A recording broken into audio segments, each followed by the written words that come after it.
Obrigada, Ricardo. Acho que você já fez uma ótima introdução a partir da sua experiência, né, da sua vivência pessoal, do quanto esse assunto é complexo, né, e o quanto a gente não pode ter uma visão reducionista em relação ao fenômeno da dor, né?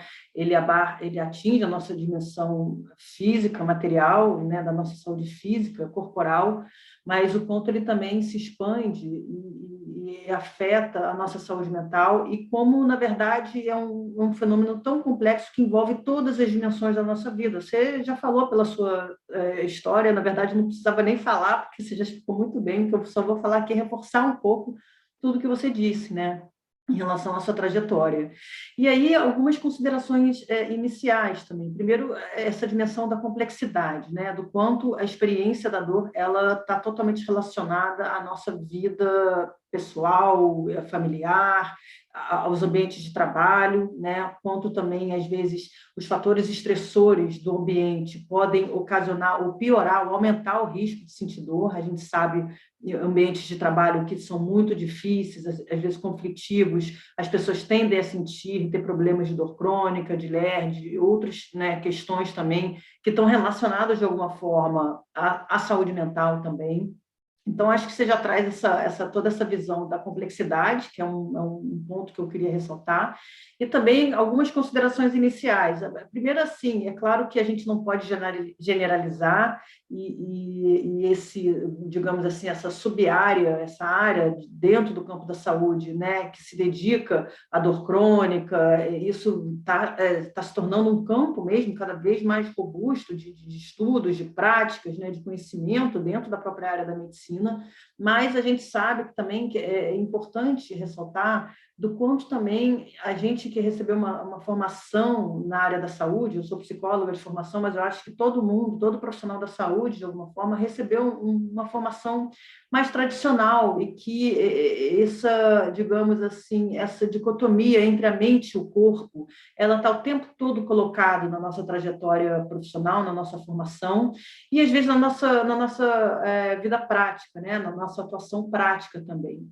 de reforçar essa dicotomia entre a mente e o corpo. Embora isso tudo esteja, essa dicotomia sempre esteja retornando para a gente como um desafio, porque a vivência, e você trouxe muito bem, a vivência de uma pessoa que vive a dor, não existe essa dicotomia, está tudo junto, né? Então, eu acho que é importante alertar para essa dimensão, primeiro, de superar essa visão tradicional, dicotômica de mente e corpo, e do conhecimento também, né? Como você trouxe, às vezes, existem exames de imagem diagnósticos que são avançadíssimos, mas às vezes não é um exame diagnóstico que vai mostrar a dor que você está sentindo ali. E isso é muito angustiante em alguns casos, né? A gente está esperando encontrar ali o diagnóstico, ou na exame de imagem, uma ressonância, numa tomografia, algo que fale, não, a minha dor é isso, e às vezes a gente não vai encontrar, muitos casos a gente não vai encontrar.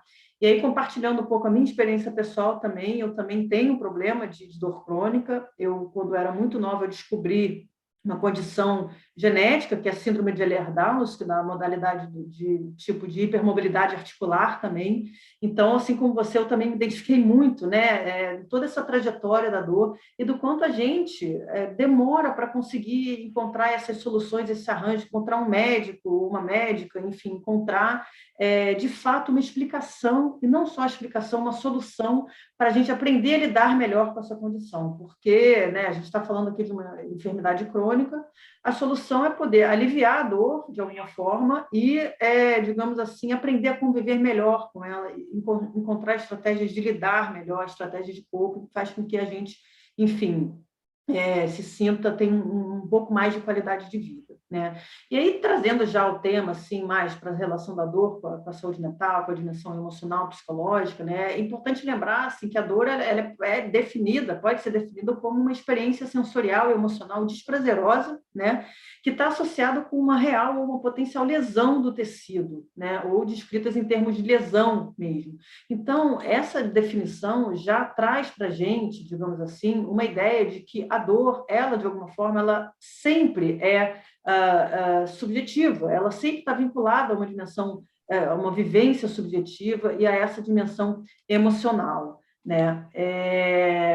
E aí é importante também entender, né, na área da psicologia, da saúde mental, a gente sempre entende, da medicina de uma forma, né? O sintoma, ele é sempre uma forma de comunicar o sofrimento, né? Então, a ideia é que a gente possa entender esse sintoma, ou esses sintomas da dor crônica, poder entender de fato qual é a origem dele, quais são os fatores associados, né? Como aliviar ou lidar melhor, poder de fato ter uma compreensão mais ampla, né? Uma compreensão também da própria dor e das características delas, né? Da forma como a gente percebe a dor, tudo isso está relacionado a vários fatores, está relacionado à idade, a gênero, o sexo, digamos assim, né? Dizem aí que as mulheres têm mais, né, suportam mais a dor do que os homens, então tem toda uma construção cultural também em torno, né, de como a dor é percebida, né? A gente, de alguma forma, as nossas experiências são moldadas pelos aspectos culturais, pelas crenças, pelos valores, pela nossa contexto familiar e social, enfim, por experiências anteriores também, enfim, por várias dimensões, né, que a gente chama aí dessa visão mais biopsicossocial. Então, é isso, tanto a dor quanto o limiar dela, né, assim, a percepção da dor quanto o limiar, eles são, de alguma forma, determinadas aí culturalmente também, socialmente, né? E aí, trazendo um pouco essa relação mais intrínseca entre a questão da comorbidade entre os transtornos psiquiátricos, né, e pessoas com dor. Na verdade, existe uma associação bastante alta entre essas duas experiências, esses dois fenômenos, né? Muitos estudos, alguns desses, assim, demonstram que, primeiro, em pessoas com dor crônica, em geral, 21% dessas pessoas tiveram algum transtorno de humor com relação à população geral. Então, enfim, são dados aí, evidências que trazem uma forte associação de transtornos mentais, sobretudo ansiedade, depressão e estresse, com dor, né? Com a vivência da dor. E também, pacientes, por exemplo, com dor crônica cervical ou lombar, 17% já apresentaram algum transtorno de humor, né? 26% já apresentam transtorno ansioso, enfim.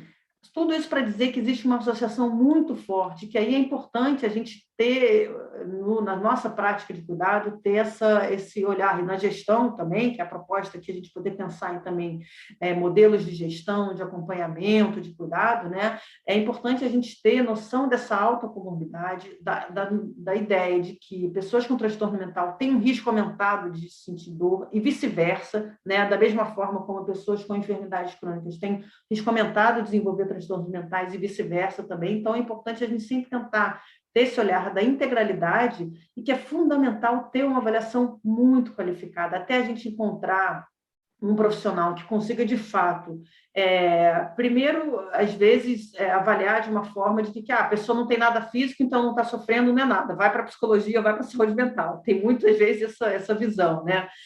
Ou então, às vezes, ter uma avaliação mesmo de bem rigorosa, de descartar causas de fato físicas, né? Existem doenças aí de difícil diagnóstico, muito, né? Doenças raras ou de difícil diagnóstico, que às vezes também faz com que as pessoas passem aí anos, né, nessa jornada de busca de ajuda, de cuidado, tentando descobrir o que tem, e aí a importância de se ter, de fato, uma avaliação bastante qualificada, né, em relação à questão da dor.